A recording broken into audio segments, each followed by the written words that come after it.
Hallo and welcome to the lab course Media Informatics, dem Praktikum Medieninformatik for the summer term 2021. Please bear with me while I say a couple of sentences in German.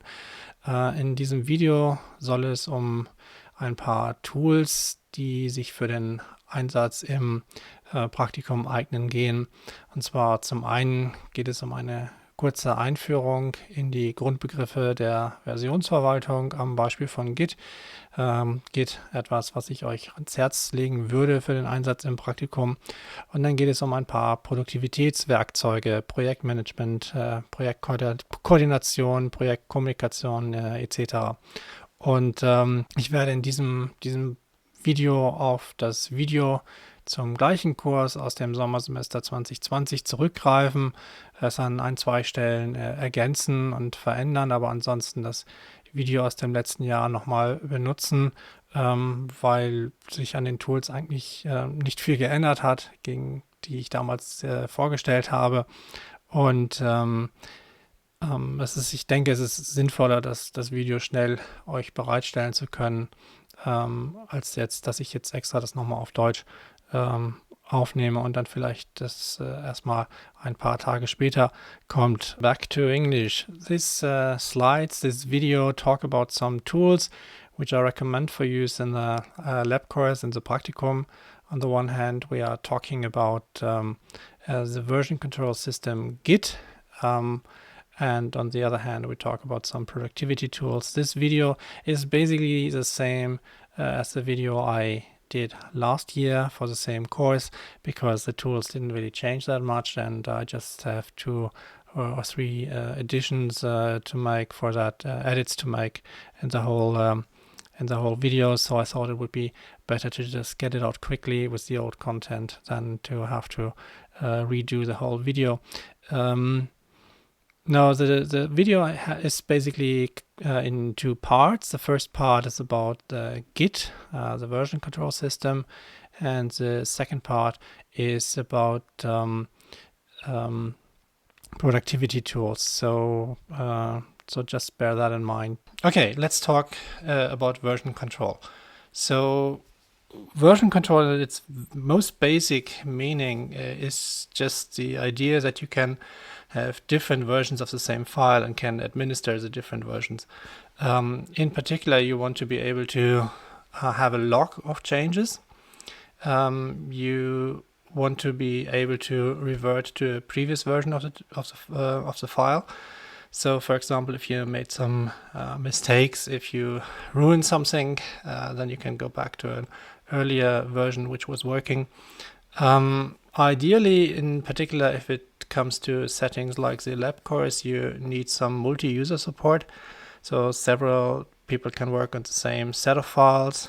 And also, ideally, you want to have some kind of branching, merging capabilities, so that you, for example, have not only the main features which are for example, in an already published version, and you want to be able to make bug fixes to that, but at the same time you might want to make new features available, and in order not to interfere between bug fixing and new features which might break things that are already working, you want to do it in a different branch which is independent. So that's a basic set of requirements you would have with a version control system. Historically, there are a set of different architectures, starting basically with local version control, where you on your own computer have a set of tools which make it possible for you to revert to older version, which make it possible for you to have a log of changes, etc. And examples for this kind of systems are RCS well, this is obviously not suitable for groups. The second step would then be to have a central version control, which is already capable of working with groups. You have a central server where actually the changes are stored, the log is kept, and You can work locally. You just have to get the files from the central server first, work on them, and then after you completed your changes, you can commit the changes back to the server. And other people can do the same. So after you committed your changes, another developer can actually download the same set of files and work on that one. A system which was quite popular for quite a while is CVS. A more modern system is Subversion or SVN. So this kind of system is suitable for groups, but it needs a central server, and all the administration is basically done server side as well. So the newest generation of version control systems that are distributed version control systems, which basically means that every client has a repository.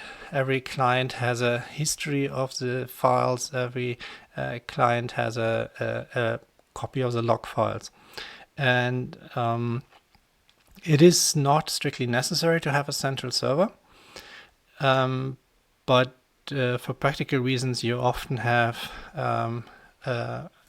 some kind of central server, but that's basically just a primus inter pares. So you have a system which, for example, because it's always online, it's accessible by everybody else. Then you have this system as a kind of a central server where you push your changes to and get newest versions from. Again, it's strictly speaking not necessary, but it's just makes it easier for group cooperation, in particular if not every system is online all the time. The probably most well-known implementations for this kind of systems are Mercurial and Git. Both are suitable for group work. They both support offline and non-linear development. Non-linear development meaning that you actually have branches, etc. And we will be focusing on Git here. Git is probably of these two the version control system which is used more often, and is the one which I would also recommend using for that lab course. Okay, so let's talk about Git. Git is a distributed version control system. It was originally developed by Linus Torvalds for the Linux kernel development. Again, it has no central server, but you can have a dedicated system which acts as kind of a server and for lots of intents and purposes. The different versions of the files are not identified by an incremental number, an incremental ID, but every commit has a hash value by which the different commits are identified. And if you use a central server, then the authentication is often done via private keys, so you don't even have to enter your password for that central server anymore. The advantage of Git is that it does not need a central server. It's kind of clean, so you only have a one.git directory in the main directory of your project. It's very efficient to work with branches and merging process, which could be a bit of a pain, and Subversion is usually cleaner in Git. I'm not saying that it always goes without problems, but it's usually cleaner. The disadvantages are that it requires a little bit of discipline, maybe, if you start using it.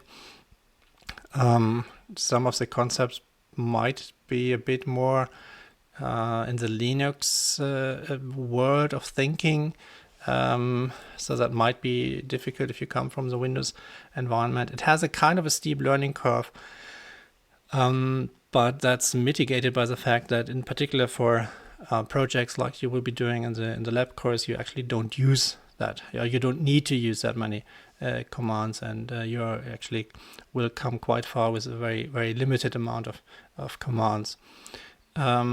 And Git is slow on large files, on binary files in particular. So binary files you should actually not necessarily have within Git unless you use some extensions to do that, but I'm not going into these kind of details because as long as you don't commit your your binaries, you will be fine usually. Now, one thing I want to point out at this stage is that if you use a system like Git, distributed version control system, please don't mix that with file sharing systems like Dropbox, because systems like Dropbox have their own idea of what a file versioning is, and that in the long run it will lead to problems where you have corrupt Git repositories. So please refrain from sharing Git repositories via file sharing services such as Dropbox or Google Drive, and use a dedicated Git server for that. Now, I will just briefly, this is not intended to be an introduction to using Git, but I will just briefly give an overview about what it is like to work with Git. So the first thing, of course, you have to have a new repository, and that's basically done by the command git init. Now I'm basically focusing on the command line commands here. I will also give an overview of different graphical clients if you prefer that. But the concept is very easy to understand if you just look at the command line code. So let's say you have a totally new project, then you just initialize that with the git init command, which basically creates a .git repository, .git directory, and you can start adding files to your project. If you are importing a project from a remote location, like if your colleagues have already done so and you just import it from the central server, then you would use git bear init. So --bear is the flag for that. You can already start making sure that specific things are not included in the Git repository. For example, if you don't want PDFs to be included because you are using Git to have some LaTeX repository, and you don't really need to have the compiled files in it, then you can just put star PDF as a wildcard into a specific file which is called .gitignore. And the gitignore file, you can have patterns for all these files you don't want to be included. So let's do a bit of phraseology and concepts. So how do you go on with your version control? On the right hand side on this slide you see the so-called repository. The repository is basically where all your older versions of the files are, where your log files are, etc. And on the left-hand side of this slide, you have the working directory. The working directory is where you do your work, where you have the files as they are changed over time. So let's say you start with an empty project, then you have files that you create and you change, and then you basically put them into the Git repository. Here we have two steps, staging and commit. Commit is actually putting the files and logging the changes in the repository. You can also check out the project. So either because you start from a non-empty project and check the files out from a remote repository, or because you want to continue working on specific branches and so on, then you check out the files, which gives you the current version or a specific other version from the repository, and put the files in your working directory. So that's the basic idea of how you work with it. There are a couple of standard tasks you will encounter when working with Git. Let's first go through the different state a file can have. So you can have files which are not tracked at all by the version control system. You have files which are either new or have been changed since the last commit. And then you have the staging area. The staging area is maybe a bit difficult to wrap your hand around in the beginning. The idea here is that you have a set of files which you say these are files which are part of the next commit. You mark them as stage for the commit, and then you commit them afterwards. And you have unmodified files. So these are files which are already in the Git repository, and you haven't touched them since your last checkout. You can see what the status of these different files are by running the command git status. You can add files which you want to stage with the git add and then the file name command. The idea here is why you have this staging area is, for example, you can have change, let's say, 3 different files, but so 2 changes were actually related because you did some bug fix, and the third change was actually unrelated because you probably wanted to fix another bug. In order not to have to put all 2 bug fixes into one commit, but to separate them out, you can first, for example, only stage the files which belong together and commit them, and then you put the third change in a different commit. The commit itself is done via git commit -m here, because you always want to include a message anyway and this makes it possible for just include the commit message in quotation marks afterwards. And in particular in smaller projects, it's not really necessary to care too much about the stage part, and you just go basically from modifications directly to the commit, and then you would use the flag -a in addition to the git commit command. So you have a git commit -a -m. What this basically means that all the files which have been changed are tracked by version control will be committed, will be automatically added to the commit set. You can also look at the differences of your files. What have you changed so far by using the git diff command and the head command. The head is basically a specific denominator for the last set of changes you see in the repository. So you are basically in this kind of life cycle. So let's say you start with a empty repository and you have then untracked files in there. That's a file you just created. You want to add that file, put it to the stage area and commit it afterwards. And when you commit it, then it's basically an unmodified file, because this file is now in Git. It's the same as it is in Git, so you are in the unmodified status. When you start editing it, then of course it is marked as being changed. If you then want to have that as part of the next commit, you can stage it, and after the stage you can commit it, and then it's again an unchanged file. Or at the end, because you have done you're removing some files, and then you can remove them from Git only, not necessarily from your working directory. So it means it comes back to the untracked status.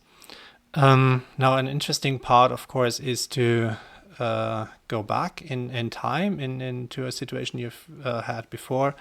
So one option would be the git revert command, probably the most used command in that stage, which reverts the changes of the last commit, but it keeps the commit. So you're not rewriting history. but you because you made a mistake, you want to keep the documentation. You don't know whether one of your peers has in the meantime maybe checked out the repository as it was, and then you want to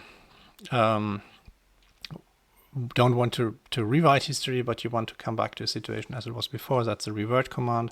You can also revert to specific points in time, and points in time here refers to the different hash values the different commits have. And you can also just reset the working directory to the status of the last commit. Now, it is possible to rewrite history, but I'm not going into detail in this very short and brief overview. You should really look into the documentation for that, because that's actually a situation where you can ruin things, so to say. Now, I'm not saying that it's not necessary, never necessary. For example, it can happen that you by accident commit a file which contained passwords, and then you of course want to remove that file from all different commits, so it never shows up in the history, and that would be a very, very valid reason to rewrite history. Now, so far we've basically looked at the situation. You are working on your own computer, you're working on your own, which is actually quite a nice thing you can do with Git. You can check out a specific version, a specific branch. You can work on it while being on a train ride, or visiting your parents with bad internet connection or whatever. But for group work, it is kind of the best thing to have a central repository as basically a primus inter pares, not really a server in the sense of subversion and so on. You can start working with remote repositories by just cloning a repository which has already been added there. So the command here is git clone and then the URL. The URL can contain different protocols. Git supports quite a bit of different protocols to interact with remote servers, and it can be done via HTTP, HTTPS, or SSH, or via the Git own protocol. You can also add in a remote repository to an already existing local Git repository, and you would use git remote add, very, very self-explanatory, and then the remote name and the URL for the remote. Every remote repository has a name, so you might see that in the first example there was no name given. That's because it's kind of a standard for remotes is that at least the main remote repository is called origin. Now, and if you have committed your changes locally, you still have not made these changes available to somebody else. For that, you need to push the changes you've made to a remote repository. So just git push and then the remote name and the branch. As I said, the remote name is often origin. It's more of a convention than anything else. And the standard branch you're working on is usually called the master branch. So if you leave out the remote name and the branch name, it just pushes to the master branch to origin. Now the nice thing about Git is that it's very easy to work with different remotes. So you can, for example, work in this project on a specific repository with other people. And after the course is over and you want to continue with that, you might even want to open source it, and you can just add a different remote, a second remote, and push the chain, basically the history of your work to a second repository as well, to a second server as well. Now let's talk very briefly about branching. Branching here, the idea is, again, you want to, for example, you don't want to change stuff for a new feature in a stable environment, because your new features, you're maybe worried that it will break things. So what you would do is that you leave the stable situation as it is, and have that as the master branch, and for example do bug fixes there, and add a new branch where you implement a new feature. And that's very easy to create new branches. That's git branch name. You can also, if you forget which branches you have, you can just use the git branch minus a command. Then you will get a list of the existing branches. You can check out specific branches by git checkout name. And if you're done with your feature and the feature is stable and you want to integrate it into your stable line, then what you would do is first you check out master, the main branch, and then you run the command git merge name. So the name of the branch you want to merge, which pulls in the changes from the branch into the main version, and after that it's you can just delete the feature branch you've been working on by git branch minus D for delete, and then the name of it. Actually, since I used the word pull, there's one thing I wanted to point out with regard to remote repositories. Now, if you have changed something and you have pushed it there, how do your peers get these changes? Now that's done by, for example, just using the git pull command, the push pull. The pull command gets the latest news from the server, so to speak. So this is a very short, very crude overview of what is happening. So you have your as I said, they have the master branch here with the stable branch, and you want to implement a new feature, then you do the branching here, work on the feature in this branch, and then merge it afterwards. So, okay, what else? There are a couple of things you might want to do when you start using Git. You want to, for example, set your username so all the changes are associated with a specific username. You want to set an email address that's specific, that all the changes are associated with that specific email address. And you can do that either centrally for all Git repositories you have, for all, or you can add it locally for each repository with the git config command. And if you use the -- global flags, then it will be changed for all the different Git repositories you are working with. And if you need any help, you can always use the git and then the command name and -- help will give you a short help. Now this is often not really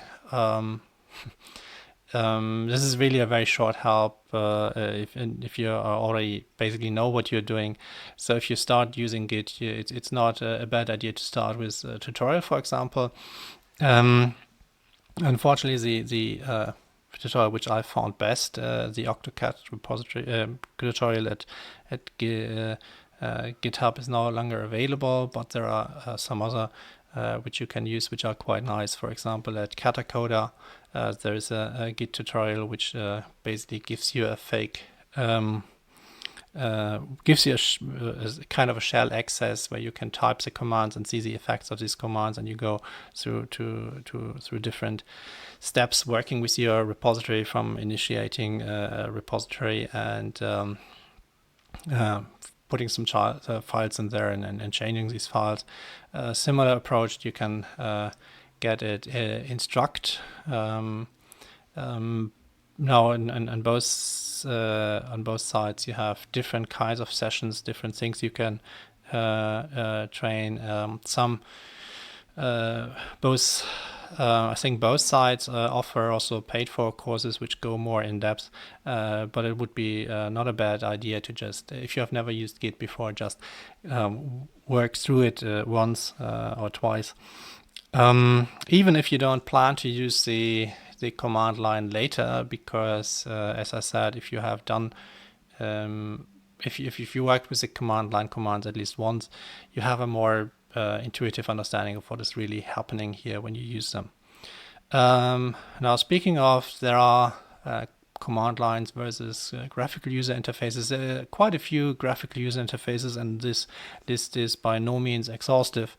There are most Git GUIs have a very similar vibe to it, because there are only so many things you can do.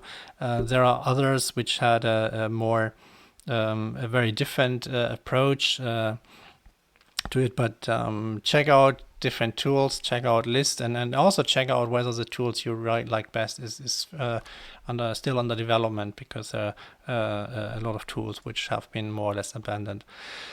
Now, I'll start with the tool. I usually use the command line, but in those cases where I use a GUI, I'm one of the go-to tools here is for me is smartgit.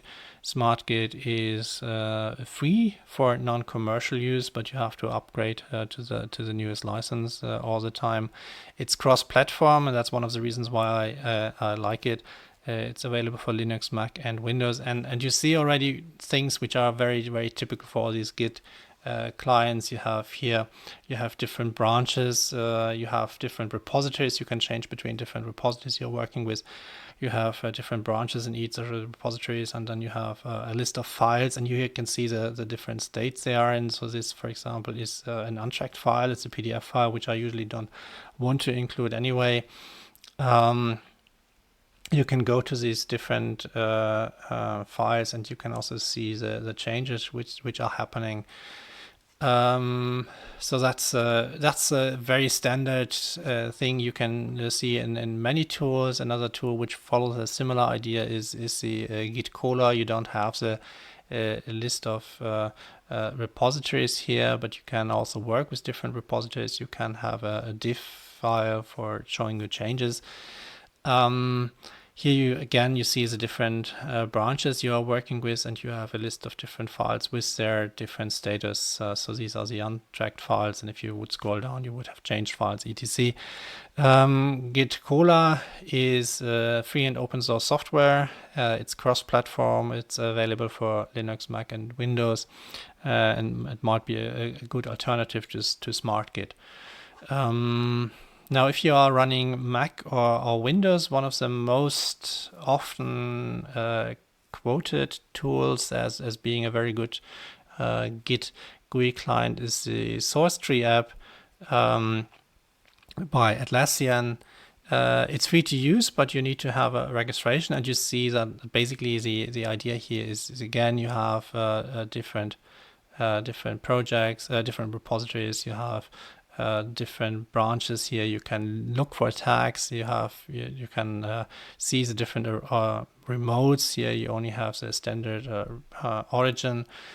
Here you have a list of basically a log of the changes, and you also here have a nice graphical representation. A lot of the tools have some kind of graphical representation of branching, so you can see, for example, here this might be the master branch with the changes, and you have some feature branches. You see that you branch out and merge again, for example, and then afterwards you basically ignore or even delete the branch again.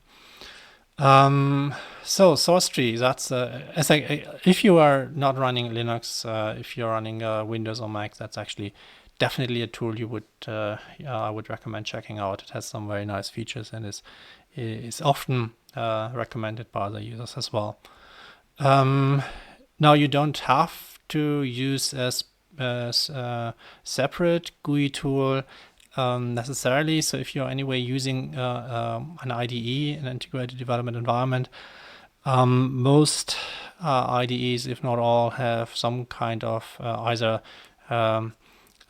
integrated in the core or plugin-based integration of Git. And this, for example, is egit for Eclipse. So if you can just look for the Git extensions for your favorite IDEs and work with that without ever leaving your development environment. Now, when it comes to hosting, as I said, the the idea of the Git server is not so much being a server as in Subversion, but being a system which is always available. But there are a lot of services and projects which have extended that. I mean, if you already have a system which is always online, which acts as your remote Git repository, why don't you add other features to that server which you might need for the development process? So a lot of the offerings in that space give you, for example, an issue tracker where you can open tickets for things you still have to do, where you can track bugs, etc. They often have some kind of wiki, the wiki helping you to write the documentation on the go. They might give you some statistics, some gamification aspect. So the more you commit, the darker the dots get in your timeline. They can also offer you download options for the project so that people who want to work with your project don't have to use a Git client to get it. And you can also, some of them even have support for releases. So basically that you say, okay, this is now a status of the project I want to release to the world, and then you build different binaries for different systems and make them available here. You have often these systems also offer support for continuous integration and different and other tools like that. So the positive, one of the positive things with this kind of approach is that it's very easy to enable teamwork. It's very easy to have forks. Fork basically means that you have a software you like and you say, oh, okay, I want to work with it. So you fork that software and work on it yourself. Actually, one of the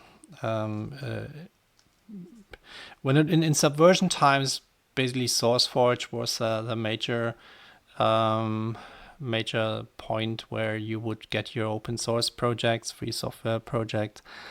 This is now basically GitHub, because GitHub, the people actually understood that its development is or that Git enables also very much a social change in development because of the distributed nature.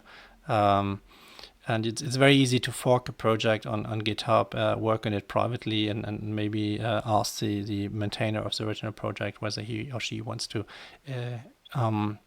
incorporate your changes afterwards. So this standing on the shoulders of giants is made very easy by a lot of the tools which are available.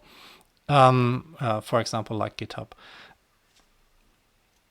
And now there are several services which are available, which have each of them have their specific advantages and disadvantages. I'm just going to talk briefly about three of them: GitLab, GitHub, and Bitbucket. GitLab is both a commercial system offered by GitLab, but the system itself is the core system is open source. So you can download the GitLab server environment, which comes with a wiki, which comes with an issue tracker, etc.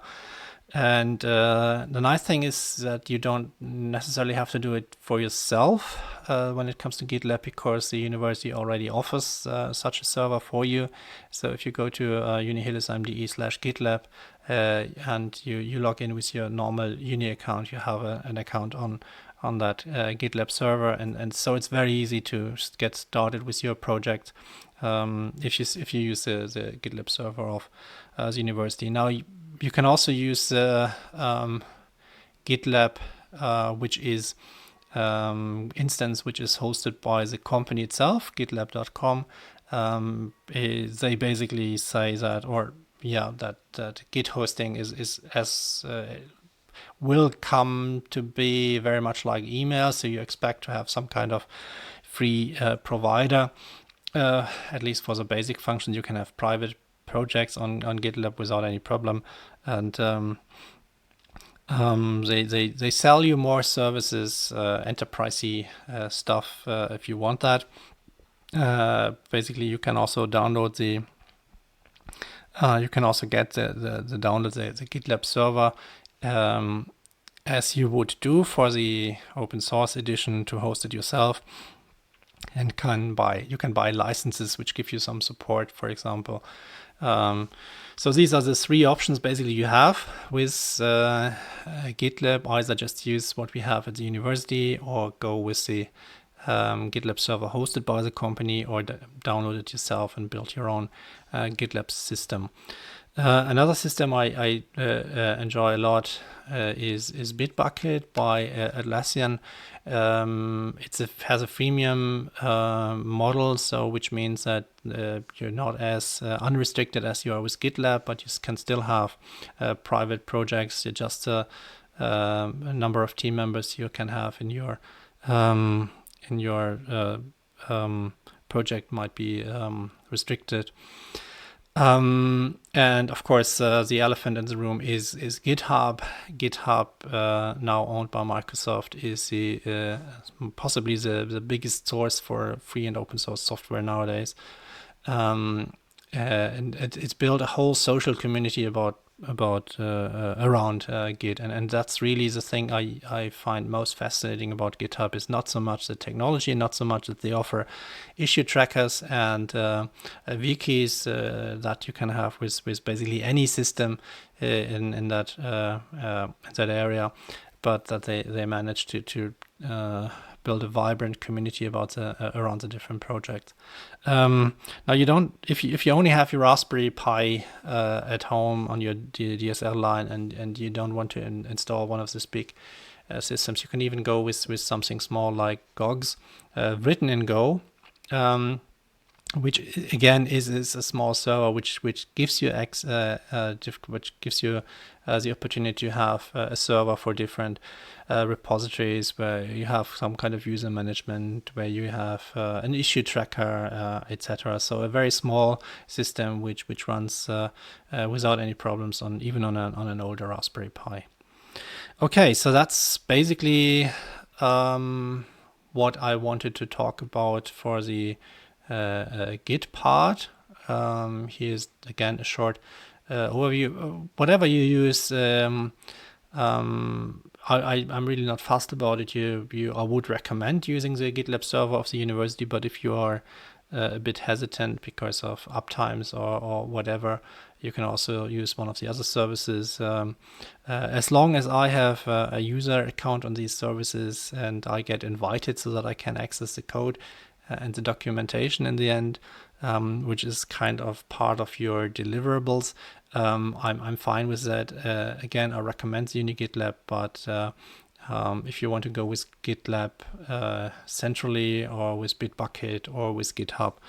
Okay, so that's the first part, tools, and please stay tuned. Go to the next video if you want to learn a bit about the tools for project management I'm suggesting.